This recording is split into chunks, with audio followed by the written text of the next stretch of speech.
এটা কি জাত ভাই? 10 টাকা করে যে পিস বিক্রি করেন, তা এটা অনেক তো নার্সারি 30 টাকা 40 টাকা বিক্রি করে। জাত আলাদা না? জাতের কারণ দামের পার্থক্য। আচ্ছা, তাহলে এই পাঁচটা আমি নিচ্ছি, দেখি ইনশাল্লাহ কি হয়।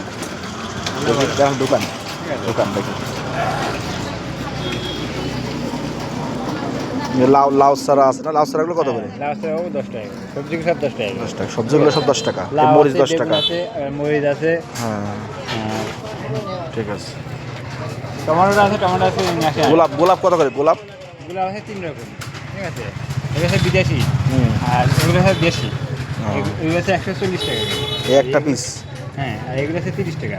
আর আপনার এটা আছে আপনার 50 টাকা। এই লাউ গাছ কত করে? 10 টাকা। সবজি সব 10 টাকা। এই যে পেঁপে 10 টাকা। এই বোম্বাই না এগুলো? না, এগুলো আর বোম্বাই আছে, এগুলো ছোট। আর ওগুলো বোম্বাই একদম ছোট। এই গাছ লাগা যায়। এটা কি জাত? ওগুলো কারেন্ট জাল, চিকন লম্বা হয় যে। এই কত করে? 10 টাকা। আমি সারা বানিয়ে দিতে পারি। আমার কাছে আছে।